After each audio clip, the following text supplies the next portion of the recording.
ज्याच्याबरोबर मी 8 वर्ष प्रेम केलंय आणि त्याच्यानंतर त्यांनी जी चूक काढल्यानी ना, तेव्हा ती जराशी लागली. हा, मग पण त्यावर त्याच असं व्यक्तीने बोलल्यावर म्हटल्याबरोबर म्हणतात ना, ती पायाखालची वरती जमीनच ही झाली, की माका 9:15ला घर सोडूचा. मी जर 7 वाजता खाली येते पूर्ण ऑफिसची तयारी करून, तर ते साहेब आमचे 8:30 शिवाय खाली येत नाही. त्याच्यात त्यांचा नाश्तो कधी देणार? अजूनपर्यंत तीच सवय आहे सरोज. टाइमात 7 वाजता येणारी व्यक्ती 8 वाजता घरात पाऊल ठेवला, इली सून आता पुढे. 7:05, 7:10 झाले की आहे म्हणायचे, आज तुका उशीर कसं झालो गे?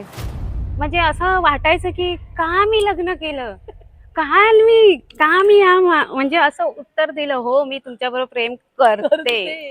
नमस्कार, मी सरोज. आजचो आपलं ह्यो परब किचन मधलं सेकंड सिरीज आणि माझ्या बाजूक बसल्या कोण तुमका ओळख करून देऊची गरज आहे. स्नेहा परब, तुमचा खूप खूप स्वागत. तर आता पहिल्या सिरीज मध्ये वहिनीन सांगलं की त्यांचा नवीन नवीन लगीन झाला तेव्हा काय. पण तुमका माहिती आहे, आजकाल जेव्हा मी माझ्या भावासाठी पण बायको शोधत होते ना, तेव्हा सगळ्यांची अपेक्षा काय असतात. पप्पांका मी विचारलंय, भावाक पण विचारलंय, काय रे तुला कशी बायको होईल, म्हणजे तुझ्यासाठी कशी बायको आम्ही शोधू. तर त्यांचा एकच प्रश्न होती, मन मिळावू हवी, सुस्वभावी हवी, घरातली सगळी कामं येणारी हवी, आणि सगळ्यात महत्वाची हायलाईट करायची गोष्ट कोणती माहितीये, काम करणारी होई. कारण त्या सुद्धा बरोबर आहे ना, आजकालची महागाईच अशी आहे की एकाच्या पगारात काय जमणार नाही. त्याच्यामुळे एकाचे ते 2 हात कमवते झाले तर खर्चात कसं व्हायच, म्हणजे थोडी सेव्हिंग होता, खर्चात मदत होता, असं प्रत्येकाचा विचार असतात, त्याच्यात काही चुकीचं नाही. पण होता कसा माहितीये वहिनी तुमका, आपण काम करणारी बायको तर घेऊन येतो, पण खरी फसगत त्या व्यक्तीची होता, म्हणजे आमच्यासारख्या बायकांची होता. कारण घर पण सांभाळा, नोकरी पण सांभाळा, आणि त्याच्याबरोबर नंतर येणारी जी पिढी जन्म घालतो ना, ती पोरं, म्हणजे मुलं पण सांभाळा. तर तुमच्या बरोबर काय झालं आता, जी माझी तर बाबा खूप तारांबळ उडाली, एवढी मी पण तारांबळ नवीन होते उडाली. तेव्हा कामाक होते, पण ते म्हणतात ना, मी आता कितपर्यंत इलेले फणसाच्या भाजीपर्यंत. तेव्हा कसे नवीनच 5 दिवस लग्नाक झालेले, 5 दिवस साडे नेसले, 5 दिवस अगदी सगळा पडाता काम अगदी मान हे करून ऐकत होते, खाली हा कर. हे हा करतय ता करतय. फणसाच्या भाजीची गफलत झालेली तुमका ऐकूची आहे ना, ती रवलेली. तर सासरे म्हणतात, चल ता करीत काय गो, त्या काय येत काय गो, त्यानं कधी केल्या ना काय. सासू म्हणता, येत हो, त्यानं एवढ्या एवढ्या औषधी कार्य केल्यानं, ह्या केल्यानं येतला. मग सांगायची गोष्ट काय माहितीये, प्रत्येक घराचा जो अनुभव असता. आ सासूला सासरे हे प्रेमळ असतात, समजून घेणारे असतात, सुनेला पण हा सुनेला, सुनेला म्हणजे सुनेच्या बाजूने बोलतात, हा प्रत्येकाचा अनुभव असतो. पण सासू अजिबात नाही, मी केलंय ना मग तिका करू काय, हा ह्या तोऱ्यामध्ये सासू असता की नाही. ह्यो माझो पण अनुभव हा, वहिनीचो पण अनुभव हा, तुमचं पण नक्कीच असतं. चला आता सासूचं तोरो गेलो, हा. सासऱ्यांचा प्रेमळ स्वभाव पण गेला, त्याच्यानंतर तुम्ही मग ती भाजी केल्यात की नाही. केलंय केलंय. मी म्हणाले उकडून घेऊया, कारण ह्यो काय मका जमणार नाही. मग मका एवढा माहिती होता की त्याचे काटे आये काढायची, एवढा लक्षात नाही, कारण आये कधी करायची नाही. फणसाची भाजी गरम पडायची, गॅस व्हायचो, म्हणून आमचे बाबा कधी आणायचे नाही. पहिल्यांदाच केलंय, पण छान झाली. उकडून घेतल्या आणि मी साला कापलंय. म्हणजे तेव्हापासून सासूची तर काय मजा झाली असते, म्हटली ही चला बाबा, ही सुगरण सून गावी नाही, जिला बाबा केलं. म्हणाले आधी, भाजी मस्त केल्यान सुने. म्हणजे ही सर पण सासऱ्यांचं प्रेम. मस्त मस्त, म्हणजे तेव्हा आणि एक तो आनंद यायचो बघा, कोणी नावदलं ना, भले तो कुठल्याही गृहिणींचा असन दे, जर पदार्थ केला आणि कोणी तोंडात घातल्या घातल्या तो नावदला ना, की ता सर्टिफिकेट आणि तो आनंद ना सरळ गगनात. आणि नवीन नवरीकच तो असताच असता. मग कसं आणखीन एक काम करूचो, कसं सरळ उत्साह येता, चल आज फणसाची भाजी केली ती आवडली, आता आणखीन कुठले 10 भाजी करून घालूची ते बळ येतं अंगात, येतं की नाही. माणूस खुश होता, म्हणजे भले ती गोष्ट चांगली असो वा न असो, पण तुम्ही त्याची काय म्हणतात, ती खोटी खोटी का नाही होईना, पण माणसाला तुम्ही नक्की तारीफ करा. कारण जेवण, असं म्हणतात की जेवण हा पहिला पदार्थ असतो. पोटातून तुमच्या म्हणतात प्रेमाचा रस्ता असतो, पण हम्म. नाही, तुमचा पोटातून नाही, तुमच्या ओठातून पण असला पाहिजे. का सांगू, जो तुम्ही समोरच्याची तारीफ नाही केली ओठातून, तो पोटात जाणार कसा? जर तुम्ही प्रत्येक वेळेला, हा आज मीठच नाही पडलंय, आज अळणीच झालंय, आज तिखटच आहे, चपात्या करपल्यासारख्या वाटत नाहीत, बोलायची ही पद्धत असते. थोड्याशा चपात्या आज करपल्या ना, घाई होती ना तुझी, असं बोललं ना, तर हा ते समाधानकारक उत्तर, हा बाबा आज माझी होती घाई, का तर मला कामाला जायचंय, टिफिन करायचंय, हे करायचंय, ते करायचंय, कपडे पण धुवायचे, तेही वाळत घालायचे, की बाबा हा हातासरशी हाय कोत की वाळत घालायला जाईल, तेही नाही. मग त्या गडबडीत जर झालंय तर असं. पण तुम्ही मला काय आजच्या टिफिन मधल्या चपात्या दिल्या होत्या ग, तो बोलण्याचा एक तो टोन असतो की बाबा चपात्या करपलेल्याच होत्या, समजून घेण्याचं एक उत्तर असतं आणि एक ह्याचं. वहिनी बघा, तुम्ही सांगलात की तुमचं चपात्याचं आता एवढं मोठं लेक्चर दिलात, पण ह्याच्यामध्ये असं होत काय, एक तर तुमचे 2 दीर, सासू, हा त्याच्यामध्ये तुमचा नवरा आणि सासरे, अशी 5 जणांचं परिवाराबरोबर तुम्ही रवात होता. मग सगळे चांगलेच म्हणत होते ना एकदम? नाही नाही, माझ्या हातून होत होती ना चूक. आणि चांगले असे म्हटलंस ना तर पहिलं माझं सुरुवात, ज्याच्याबरोबर मी 8 वर्ष प्रेम केलंय आणि त्याच्यानंतर त्यांनी जी चूक काढल्यानी ना, तेव्हा ती जराशी लागली आणि चुकलाच होता. असा नाही की माझा चुकला नव्हता. पहिल्यांदाच मी तिखट चला, हे आमटी केलेलं सारवं नाही करायचा. आहे.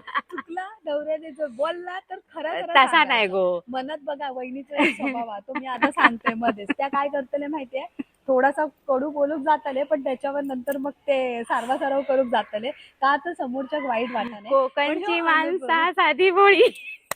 पण ह्यो खरं अनुभव आहे. जेव्हा जेव्हा आपण ज्याच्या भरोशावर घरामध्ये नवीन हो, लग्न करून जातो, तीच ओळखीचं व्यक्ती. माझ्याकडे एकच व्यक्ती होती जिच्याबरोबर मी 8 वर्ष होते. तर तुम्हाला का लपवायचं, आठ हा वर्ष होते, तीच एक व्यक्ती होती. हा, मग पण त्याने त्याच असं व्यक्तीने बोलल्यावर, म्हटल्याबरोबर म्हणतात ना, ती पायाखालची अर्धी जमीनच ही झाली. हा, हे सगळ्यांबरोबर होतं. कारण असं म्हणतात की आपण कुणाच्या भरोशावर लग्न करतो, 7 फेरे कोणाबरोबर घेतो, नवऱ्याबरोबर घेतो की नाही, मग त्याने 7 वचनं दिली तर ती पाळायला पण मग हवी. ते तुमच्या बाबतीत म्हणजे अरेंज मॅरेज असो की लव्ह लव्ह मॅरेज आहे, मॅरेज असो. सगळ्या बाबतीत होतं. तुमच्या बाबतीतही झाला असतला. आणि त्याच्यानंतर सासूची आमची एक सवय, आजी वहिनी हा. सांगायची नाही, तोंडात नाही, घास सांगते घातल्यावर. सांगते ना, सांगते ना.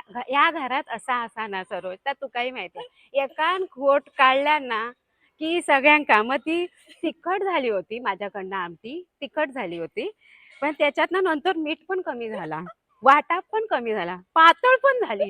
एवढे प्रकार कसे होते म्हणजे 5 जणांनी ना 5 चुका काढल्यानी. मी म्हणले नक्की एवढीच, म्हणून बोलले मी म्हणजे चुकले त्या आमटीत. म्हणजे असं होता. आणि 5 जणांनी 5 जण बघा, एक असेल तरी ठीक आहे.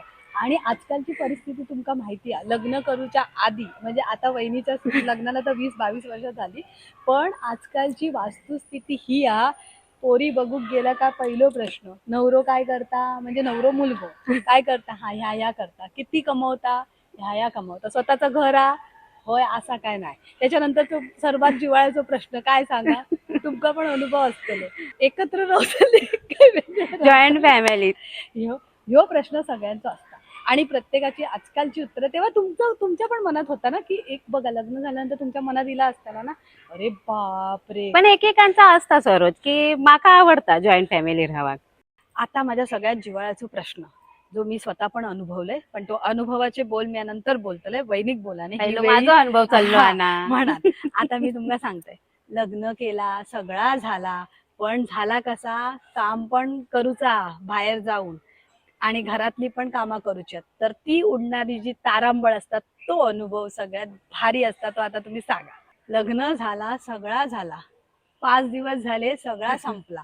आता 6व्या दिवसापासून जर आपला जीवन असता तर सुरू झाला. म्हणजे काय, कामावर पण जायचा आणि घरातली कामं सुद्धा पूर्ण करून जायचा. सासू मागे असा, असा पण कामा. तिचा काय आणि अनुभव. ती तारांबळ. हा, कारण माझ्या अनुभवाचे बोल सुद्धा असत, पण तुमच्या अनुभवाचे आता बोल आज माहेरी ऐकूया. कसा, आपला आपला कसा, आयानी ह्या केल्यान, बहिणीन त्या केल्यान, ह्या केल्यान, ती कामावर जाऊन बरोबर हा मी एवढ्या वाजता बाहेर निघणार. हय इल्यावर पहिलोच दिवस म्हटल्यावर म्हणतात ना, शाळेची तो 10वीची परीक्षाच आठवायची बाई, मग वेळेवर पण पोचून आणि यो पेपर पण सोडून जाऊचा घरात. वेळेवर नाही पोचलं तर लेटमार्क लागता, हे वेगळे वाद्य असतात, त्या डोक्यात ठेवून चालायचं लागतं.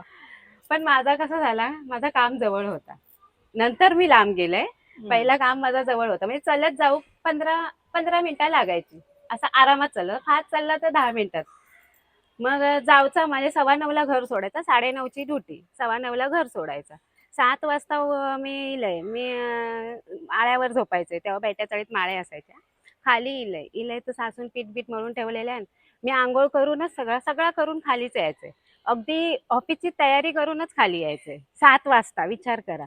त्याच्यानंतर सगळी तयारी झाली, आले, सासूने पीठ मळल्या, मग चपात्या केल्या, भाजी केली.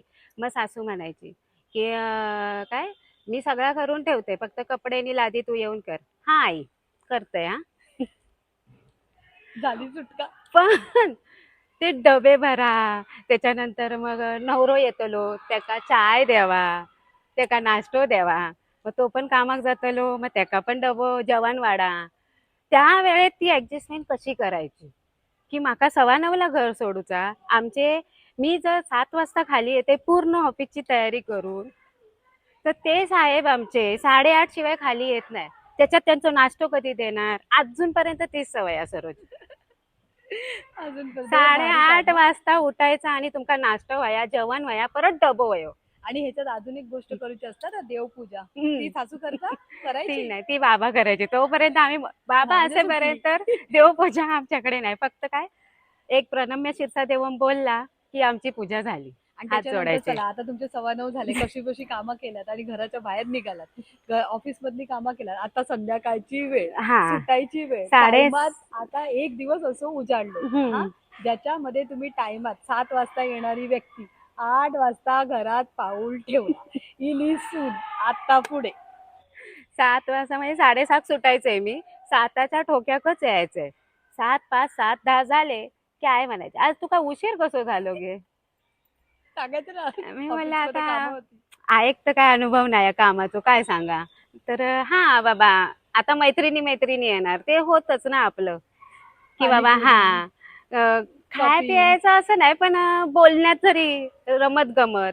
हे बघितलं, चल ते दुकानात चांगली साडी दिसते, घुसलं. Window shopping. हा, तसं मग त्यात गेली 10-15 मिनिटं. मग हिला काय मी उत्तर देऊ की मी हय दुकानात गेलेले आहे, ता गेले आहे, नाही ना. मग त्याच्यानंतर मग ती म्हणायची आता ह्या केलेला, मग बघायचं तर बाथरूम मध्ये बाल्डीवर कपडे असायचे. सकाळपासूनचे. हा, तसे वाईट्या चाळीत होतो तेव्हा, पण आम्ही नंतर नालासोपाऱ्याला आलो. 2005ला नालासोपाऱ्याला आलो. तेव्हा मशीन तेव्हा घेतली. नाही, नंतर मशीन घेतली. आधी 2005ला माझा जेव्हा झालो ना बोनस, तेव्हा या लोकांनी मशीन घेतली. तू काय बाजू घेऊ नको. मी बाजू नाही घेत आहे. मी आठवण करून देते, तोपर्यंत मी या सिच्युएशन मध्ये नव्हतंच, या त्याच्यामुळे नव्हताच. मला काही माहिती हा, नाही हा. मी म्हणजे तुमच्या बरोबर 3 ऐकते. वर्ष आम्ही लालबागला राहिलो होतो आणि नंतर 2005 साली आम्ही हय नालासोपारा केलो. थंय आणि म्हटला तुमका ना. सांगायची गोष्ट, बोनस मधून वॉशिंग मशीन त्यांनी स्वतःसाठी घेतली, कारण त्यांना माहिती होतं आणि हे माझी दररोज मैत्रीण काय सांगता सरोज माहिती आहे, मी लेडीज स्पेशल ट्रेन पकडायचे. माझी मैत्रीण सांगता, किती घरातले तुझा विचार करतात ना स्नेहा. वॉशिंग मशीन घेतली. चला कॉलर टाईट, स्नेहाचा विचार करतात घरातले, म्हणजे स्वतः घेतली स्वतःसाठी ते नाही. ते नाही. जाऊ दे, असं होतं सगळ्यांच्या बाबतीत. मग त्या सासूबाई कपडे ठेवायचे. वॉशिंग मशीन घ्यायच्या आधीच सांगते, मग आणि ते कपडे भांड्यांचं आल्या काय. आल्या धुवायचं. बेसिंग मध्ये भांडी खचाखच भरलेली असायची. आणि त्याच्यानंतर जेवणाचं फक्त आई फक्त आहे ना जेवण करून ठेवायची. ताक आणि एक सूप. चपात्या नाही, चपात्या मलाच कराव्या लागायच्या. जर सकाळच्या कमी पडल्या असतील तर चपात्या कराव्या लागायच्या. मग ते 8 वाजता मी लेडीज स्पेशलनी 8:30 वाजता लेडीज स्पेशलची ट्रेन यायची. 8:30 घरी व्हायला व्हायचे. त्याच्यानंतर मग ते झोपेपर्यंत सगळ्यांची जेवणं, भांडी, झोपायला वाजायचे 10:30, 11. आणि आमचे 11च्या नंतर 12:30च्या वेळेला आमचे घरी एंट्री मारायचे. तोपर्यंत जागं. काय म्हणणार मग? कधी झोपणार? सकाळ कधी होणार? सकाळी 5 वाजता बाबांचा डब्बा तयार असायचा. मग ते आम्ही चपातीच्या व्हिडिओमध्ये सांगितलेलं आहे बघा. बाबांना त्याच चपात्या आम्ही कशा नरम राहतात. हा, तिथून त्या शिकल्या की चपात्या दिवसभर कशा नरम ठेवायच्या. बघा, आपले आपले अनुभव. आता हे झालं ह्यांचा अनुभव. त्याच्यानंतर एक दिवस रविवारचा सुट्टीचा मिळतो, जो आपण म्हणतो अरे उद्या सुट्टी आहे. शनिवारी येताना खूप आनंद होतो की पण उद्या ती सुट्टी आहे. नकोशी वाटायची सरोज. सगळी कामं आटपून, म्हणजे सुट्टी म्हटल्यावर कसा, आठवड्यातून आपण भले वरवर वरवर मार्जन मारलं तरी ते स्टाईल्स घासा, शेगडी धुवा, साफसफाई करा. वाजायचे किती? जेवण झाल्यावर 5. पहिली जेवणाची सुरुवात, आज काय संध्याकाळचे. करूचा. हा, संध्याकाळची 5. 5 वाजता कुठे मोकळी झालं की वाटायचं आज रविवार आहे, अहो काहीतरी घेऊन जातील. नेऊन नेऊन उडी कुठे मामापर्यंतच असायची. जवळ राहायची. पण 5 वाजले ना की लाईट जायची. म्हणजे तू म्हणशील ना की वाज पडतंय, तर नालासोपाऱ्याला ती सवय होती. लाईट जायची 5 वाजता तेव्हा. आता शुक्रवार झालो हा. हा, तेव्हा नवीन होतं, रविवारी. दर 5-5:30ला लाईट जायची. म्हणजे आराम असा, हा म्हणतात ना. आता हा झाला वहिनीचा अनुभव. तुमचा पण अनुभव हा नक्कीच असेल. तर आता ही आपली सिरीज इथे संपूया आणि तुमच्यासाठी नेक्स्ट सिरीज मध्ये आपण नेक्स्ट अनुभव. आणि तुमका ही सिरीज कशी वाटता, तुमचे अनुभव खाली कमेंट करून सांग. आणि आवडत असतात ना, आणखीन पुढे काय होतं बघूच असतात ना, तर हे व्हिडिओ ना बघतच राहा.